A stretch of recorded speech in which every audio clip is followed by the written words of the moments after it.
just having a good milking routine, gloves, teat spraying properly, making sure the milking machine, even little bits that the farmers can do themselves, making sure the air bleed holes are clear, making sure the teat liners are changed, making sure the short pulse tubes in the parlour, that there's none with holes or whatever like that in them, so simple stuff like that. And I suppose, look, at attention to detail really, James, is key. I'm joined this week by Padraig O'Connor, technologist with Teagasc, who has a specific interest in management of herd somatic cell count.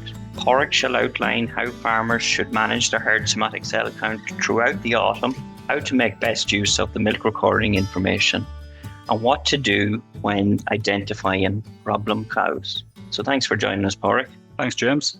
Maybe to start, Padraig, and just looking recently at the ICBF weekly stats, herd somatic cell counts seem to be rising over the last number of weeks. And some would probably say that that's a given as you head later into lactation and closer to that autumn period. But I suppose, does that need to be the case, Padraig?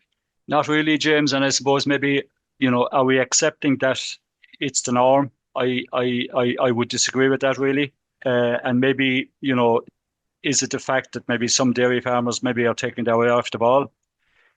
Second cut silage is done. The breeding is over with by and large. And I suppose, and I wouldn't blame them, it's a time when farmers can maybe, just relax a little bit and, take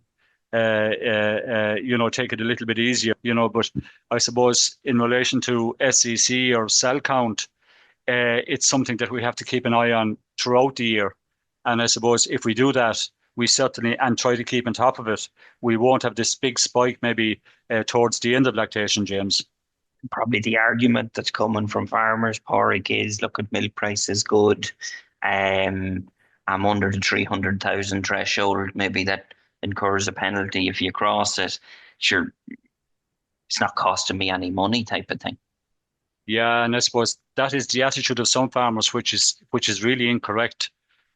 So for example, I was looking at milk recording reports there in the last couple of days, and this particular herd had their last recording was 152,000 cells per mil, and I suppose the milk loss, and this is just the milk loss only now. The milk loss was about 26 litres a day, and I suppose in current prices, that equates to €12 a day, or maybe, the guts of €80 a week. So when you calculate that, and that's for, I suppose, a farm that has a cell count, relatively good, 150 odd thousand, it's not bad, so even at that level, and it's relatively good, as we say, they're still losing money. So, the higher that cell count goes, with farmers, the more money they're actually losing, so there is a cost involved there. And I suppose the fact, James, is that farmers don't actually see that money that they're losing. They don't see that loss of production on those high SCC cows. And this is the dilemma, isn't it? And that's it, as you say, it's the unknown in terms of what's happening within the herd, Padraig, and what you're actually losing in terms of milk volume, but also in terms of the spread of infection. And the spread of infection, yeah. Yeah. We all know in terms of maybe having to cull cows because something wasn't dealt with in a sufficient and timely manner as a big cost on any system. Yes, absolutely. Yeah. When it comes to managing herd somatic cell count, then this autumn, is there specific things that you'd be really trying to nail down on? It's kind of simple. Is there a number of simple measures farmers should be ensuring they're carrying out well? Yes, there is, James, and I suppose the first one for me, it's a no-brainer. It's milk recording the herd. You have to know what's going on within the herd in relation to somatic cell count. Apart from you're going to get your information on production and all of that, but we're focusing today on somatic cell count, SCC. So from that point of view, you need to know what's going on within the herd, and milk recording is the only way really, that you're going to find that out. And you'll get an individual reading for each cow as well. So I suppose that's my first protocol. If, for example, there's issues, at least if there's a recording done, you you have some chance of actually trying to find the solutions in relation to, getting a handle on this SCC, James. Yeah, and I suppose at this point, if our listeners don't have a recording done in the last couple of weeks, you'd probably be saying they should be getting one done now in that early September period, and obviously there'll be another one prior to dry off as well. But really, Yeah. it should be the third or fourth milk recording at this stage, shouldn't it?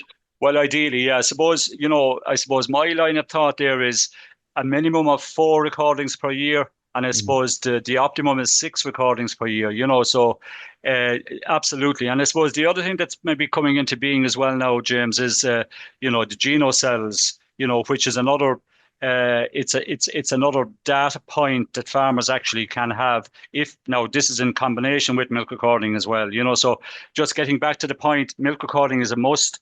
If it hasn't been done in the last while, I think just pencil that one in. And that will give you lots of information in terms of where your herd is at in relation to SCC. So that's milk recording. I'll come back to that in terms of actually using the information, because it's quite an onerous task, and we definitely want to get the benefit from that. Is there other things from a management point of view that you'd be saying, look, at farmers need to be they need to be strong on these particular points, I suppose, that there isn't spread in terms of infection, or that there isn't issues are going to arise as a result of poor management? Yes, absolutely. I suppose, for me, it's a given, regardless of whether it's early lactation, mid lactation, or late lactation. I suppose there's a couple of key points I would say we've covered off the milk recording one. I suppose the whole milking routine part of it, and what I'm saying there is, wearing nitrile disposable gloves when you're milking. I suppose the other big one there from a mastitis point of view, James, is, teat spraying. And I suppose post-teat spraying properly, after each milking, and we're talking about 15 mils per cow per milking, and I suppose it's something I feel, that's probably not done properly on some farms anyway, particularly, so I think that's a big one for me. And look, research is showing us as well that if you spray properly, you'll definitely reduce your cases of mastitis in a big way, And when you speak there about spraying properly, how would you go about assessing whether that's happening correctly on farm? Yeah, that's a good point. I was doing a milking course recently, James, and we actually did that. So what you do is you get maybe, you spray the cow as normal, and you come on and you get, just your piece of disposable paper towel in the pit that you have for maybe cleaning teats if these teats are dirty, and just wrap it around the teat, or one of the teats you have sprayed, maybe particularly the front teat. And that's, when you take that off, you put it around the teat, you squeeze it in on the teat. When you take it off, there shouldn't be any blanks. So that should be a full wet patch on that on the towel, so. And when we did that, it was amazing, how deficient the spray was actually, James. You know what I mean? So it's and I suppose that's why I'm going back saying teat spraying properly is one of the keys. You have to make an effort to spray properly. And so, for example, I've seen farmers and maybe the cows are walking out as they're teat spraying. Now, definitely the cows haven't been sprayed properly if that's the case. Do you know what I mean? So cows need to be in situ to teat spray properly. And that's, you were saying that was at a milking course, like that's people trying to do it right. Yes. On the day. So you can only imagine when you're possibly under pressure and trying to get through milking. And exactly. An important point there, Padraig, probably is that if there's a number of people milking on farm, that people are well versed and schooled in terms of carrying out that practice correctly. Yes. And even using enough, probably teat spray is something that farmers could do their sums on as well. Do the sums on, yeah. And again, look at it's how long does the container of teat last? So doing a quick calculation there, I mean, it's a very worthwhile exercise as well, James. How long is the teat lasting? I'm milking so many cows. I'm supposed to be putting on 15 mils per cow per milking. So that calculation is easily done as well, James. Yeah, I suppose the other one there, James, for me, and it's a big one, making sure that the milking machine is functioning properly. And I suppose the other thing is making sure that the operators maintain that as well, so that, you're checking for, is there any rubberware that's leaking in the parlor, the shot pulse tubes inside in the pit, for example, the air bleed holes in the claw pieces, are they all functioning properly? It doesn't cost anything, to make sure, very little anyhow, you know what I mean? And obviously getting the milking machine checked on a yearly basis. Now, I would nearly say that, you'll get your big milking machine checked done maybe before the calving in the springtime, and maybe it might be no harm maybe to get it checked to see is it operating properly maybe halfway through the year. Just, it's the most important machine on a dairy farm. So it warrants looking after it. It's really important. It's really important. And from a liner's point of view, what's the advice? What's the Yeah. advice with liners? The liners is look at it's every 2,000 milkings or 6 months, whichever comes first. And like when you do the calculations, if you're milking a big number of cows, maybe through a smaller parlor, like the number of days come around fairly quick. So I would equate maybe teeth liners as the same as tires in a car. The same analogy. They need to be operating. They need to be in proper working condition, to achieve a good milk and good milking and a good milk out as well, James. So it's the only part of the milking machine that's actually in contact with the cow. And I suppose the other thing I will say is that those liners are constantly moving, in and out on the cow's teeth. When the milking takes place, and I suppose they lose their elasticity after a while as well. You know what I mean? So I think it's foolish to try to get too much out of those liners because you're going to lose long term. Yeah, yeah. I want to come back to the milk recording because um, none of us are saying, Padraig, that it's a particular task that people look forward to. There's additional work involved. It slows down the process, so on and so forth. But Yeah. obviously, the information you get outweighs um, outweighs the onerous task in terms of completing the recording. But you see so many farmers that go to the hassle of doing the milk recording and maybe aren't getting the best use of that information. So from a Yes. somatic cell count point of view, Padraig, when you have Yeah. your recording done, what are you looking for? Which reports are you looking at? Yeah. Good question, James. I suppose I have to agree with you in saying that that it is a hassle, and it does take time, and it does take extra labor. Absolutely, and look, I acknowledge that completely. I have been there myself. Do you know what I mean? In terms of so I suppose I would say to farmers, look get that extra body in there. When you're milk recording, and give it a bit of extra time as well. And as you say, the benefits are massive as a result. So the three reports really, I will boil it down to three reports at this time of the year, James. Post your recording when you get it back. So the first one is your cell check report. So I suppose that report really gives you an overall picture of the herd, and it also gives you a picture of, how the herd is doing over the last 12 months. There's a lovely graph there on page one of that sheet in relation to, how you're performing. So you have your milk recording line, you have your the co-op, the cell count from the co-op line as well, and then you have your target line. So it's very easy to see, what actually how you're doing over time. You know, so that's a really really good report. The second report I look at then is the problem cow report, and I suppose as the name suggests, that highlights the problem cows that are in your herd. So, the cows that are over 200,000 in the last milk recording. So that's the problem cow report. And the third report that I'll actually look at, James, is the farm summary report. And I suppose what that gives is it breaks down, the cows into different lactation numbers, and it gives the cell count for each lactation. So generally speaking, when I'm looking at that, the first lactation animal should be the lowest, followed by second would be maybe slightly higher, third maybe a little bit higher again, and the fourth plus lactation animals are probably the highest in the herd. That's that's the nature of what happens really with SCC. So maybe just going back to the herd I was looking at there that had 152,000 of a cell count there recently, James. Um, the first lactation animals were actually higher than the second or third. And when I went back maybe to analyze that a little bit better, there was an issue with heifers calving down.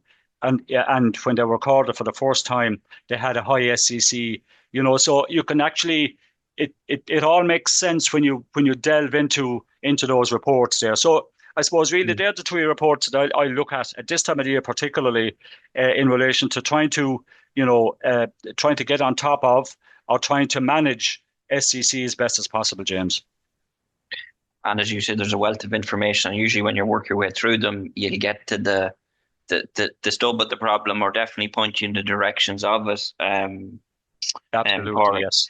Yeah. To come back to the problem cow report, because you get your list of cows.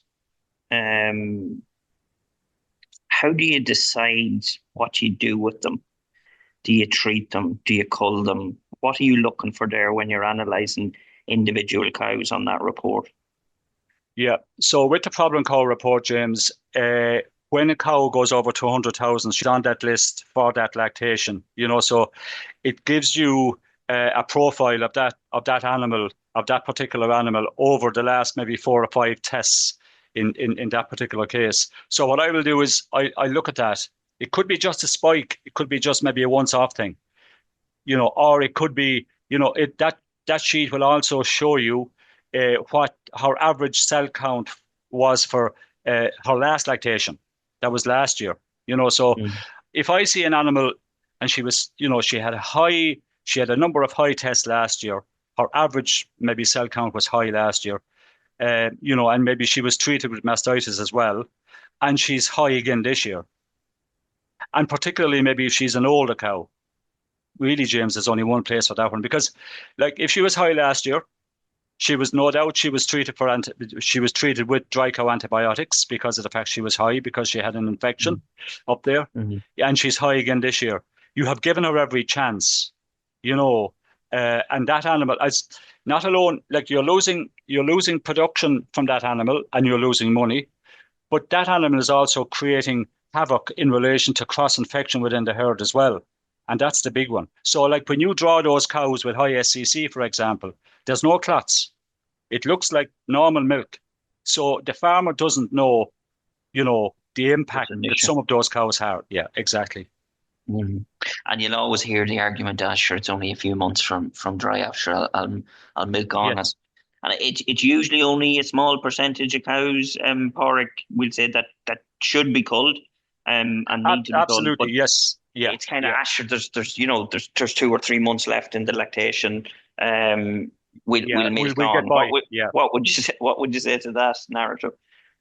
Oh, look at, when I look at, a number of reports, continually, and I suppose one thing that amazes me is, and maybe I was guilty of this myself as well back in the day, but, the cows that were high last year, maybe high the year before, high again this year, but maybe they're high EBI, they go in calf fairly quickly, they're still there. Why are they still there? Do you know what I mean? They are causing havoc in the herd. So I would say top of my list would be get rid of those chronic, persistently infected cows out of the system as quickly as you can. Do you know what I mean? The counter argument there, Padraig, is the cull cow prices were never as good. So although milk price is good, like cull cow prices are fantastic. So absolutely, yes. No issues for not moving those cows on. The cows then you're deciding to treat. Is there particular steps there that should be taken in terms of dealing with those cows that you intend to treat then? Yeah. So I suppose there's a couple of different methods maybe one can do with those problem cows. One is, you can, well, I suppose, first of all, you get back your milk recording data. The second step then is, it's always maybe just 1/4 out of the 4 quarters that's infected. So to get a handle on that, you use the Californian mastitis test, the CMT paddle, to identify which quarter it is. So when you have identified the quarter, then you have an option of maybe treating it or maybe drying off the quarter. And at this time of the year, some farmers opt to go for maybe drying off the quarter, which means you stop milking it. So that, I suppose, that is the big advantage in terms of when you don't put an antibiotic up there and you dry the quarter, you can actually milk the other 3/4 into the bull tank and not milk that one. So you're actually managing your way out of the scenario with that particular cow for the rest of the season. Her milk from the other 3/4 can actually go into the bull tank. She's not cross-infecting other animals within the herd because you're not milking that infected quarter, James. So I suppose the other option would be then, and this would be in consultation with your vet, is, does it warrant maybe, treating that infected quarter? And I think that's a conversation that maybe you need to have with the vet as well. Do you know what I mean? So I would always say that maybe, you have a better chance maybe with younger animals. So if you're first or second lactation animals, you might consider maybe treating those because of the fact that it's probably maybe a newish enough infection. She's not an old cow. So I suppose there maybe two scenarios that are two different options that you can actually, you can adopt post the milk recording and post doing the CMT paddle test on those particular high cows, James. And talk to me if there's a percentage a farmer does their milk recording and there's more cows maybe on that list than they'd like, and they take a couple of culls out, but there's other cows there. Should they be trying to milk those cows last? Should they be cluster dipping? What's the preferred choice there, Padraig? Look, that's a very good question. I would say, look, if it's practical, and I know that sometimes it's not. If it's practical, if you can milk those cows last, happy days. I mean, that's the gold standard, I suppose, really. Do you know what I mean? Mm. However, I'm also conscious of, you want to leave those animals in the herd. And if you do know, what some farmers are actually doing is, when they come in, they're in the herd, they come into the milking parlour, they're not milked when they come in first, they're drafted out, and they'll come in last into the last row again. So again, it's probably the same as milking those mastitis cows last, and there's no cross-infection taking place there because of the fact that you're milking those last. And I suppose it's handy. Okay, farmers will say to you, well, I have 5 or 6 extra cows and they're coming in again. But look at, if you remember, if you milk an infected cow, that liner has the potential to infect the next 5 or 6 cows after milking that infected cow. So it has the potential to. That's how serious, that infected cow is in the herd. So I think it is definitely worth managing those cows, milk them last, or else draft them out. Or the other one, which you mentioned there, James, is actually maybe dipping the cluster. And I suppose one has to be careful here because, dipping the cluster correctly is fine, but dipping the cluster incorrectly into maybe a dirty bucket is not fine. Do you know what I mean? Yeah. So we have to be careful with that. Done wrong, Padraig, I would say, and it is increased the issue on farms. So as you say, it's what is the correct protocols in terms of, we'll say, cluster dipping? Yes, and again, I go through this, in the milking course as well. So if you dip a cluster into a bucket of water, very little of the solution is actually getting up into the liner because of the fact you have air inside in the cluster or inside in the liner. So I would always suggest, when people are dipping, if you take maybe 1 or 2 teacups out, so you're putting 2 into the bucket, you have 2 out, and then swap them around. So the air is going to get out straight away. If you put the 4 in together, the only place for the air to get out is through the air bleed hole. And, you'll have to leave the cluster in maybe for a couple of minutes before the liquid seeps up into the teat liners. That makes sense, James. So first of all, if you make sure that when you go to the bother of dipping, that the solution is getting up there. So if you leave one or two out and two in, for example, and swap that around. The other thing is, what do we dip with? It's a solution of peracetic acid and water.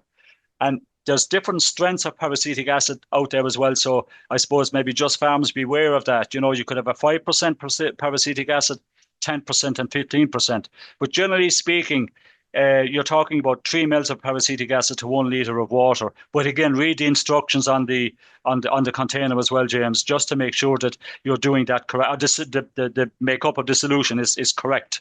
And I suppose my third point there would be that, have a cover on the bucket, because, look at, what happens in the milking pit sometimes, so at least that it doesn't get contaminated. You know what I mean? So, and I would say, look, maybe dip 5 or 6 dips of a cluster into each bucket and discard it after that, Yeah, that's the important point, that there isn't maybe one bucket being used and it's sitting there for the whole milking and such, Padraig. Yes. Yeah. I think there's lots of good practical tips there, Padraig. If there was maybe to give you the final word, what's the 2 or 3 key things now over the next couple of months farmers need to do just to manage SCC, just to recap? Yeah, and I suppose maybe one of the things that we did that I didn't mention, and I omitted it, is maybe taking sterile samples from cows with high SCC quarters as well, James. Just to and I suppose that maybe that would be one of the key points that I would say. So you're identifying. So first of all, you're taking a sterile milk sample from that high infected quarter, not a pool sample, a sample from that infected quarter. And I suppose, as somebody said to me recently, you want to suss out the bacteria that's actually inside in the teat, not on the outside of the teat. So one has to be very careful in relation. The cleanliness of that, is really important. And I suppose the other thing is, you can take samples and freeze them for up to 4 months, so you can send them off as a batch. Then, you know what I mean. So I suppose that's maybe going forward. And I didn't mention it earlier, which I meant to mention it there, James. So that's very important. I suppose look at milk recording and acting on the results. Like, there's one thing, milk recording, and you have the hard work done when you actually milk record, but it's acting on the results, analysing the reports, looking at the problem cows, managing those problem cows as well. And I suppose the last point maybe that I'll mention there, James, is, just having a good milking routine, gloves, teat spraying properly, making sure the milking machine, even little bits that the farmers can do themselves, making sure the air bleed holes are clear, making sure the teat liners are changed, making sure that short pulse tubes in the parlour, that there's none of them with holes or whatever like that in them. So again, simple stuff like that. And I suppose, look, at attention to detail really, James, is key. It's really best practice with regard to your milking routine, and then taking action with your milk recording results. And so many times you go out to a farm where there's an SCC issue, Padraig, and you look back at the previous milk recordings and maybe the problem cow report, and you ask the question, you got this list of cows, what happened? Often it's nearly a willing hope that some of these cows are going to fix themselves as such, and no action is taken. I think it's fixing them. Yeah, some farmers, it's they'll be okay. And it's they're not too bad type of thing. So it's really that taking action, decide, I suppose, is there chronic cows that need culling? And then, as you say, is there cows that need to have a conversation with your vet? Is there cows that need treatment there? And take action when you do have the information. So look, there's lots in that, Padraig. You also mentioned there throughout the recording that you do run milking courses, so just keep an eye out on the Teagasc website for them around the country, folks, maybe for yourselves or for family members or staff members, Padraig. They're always a good refresher. Or if it's even for new milkers on your farm, there's a number of them always around the country. So look, that's it for this week's episode of the Dairy Edge podcast. I just want to thank you again, Padraig, for joining me on this week's show. If you have any questions, folks, about this week's episode or of suggested topics you'd like to discuss, you can send them to us at the following email address: dairyedge.podcast@teagasc.ie. Don't forget to rate, review, and subscribe to the podcast. You can listen on Apple, Spotify, or wherever you get your podcasts. And for more information, go to the Teagasc website at teagasc.ie. I'm James Dunne, and join us next time for your Dairy Edge.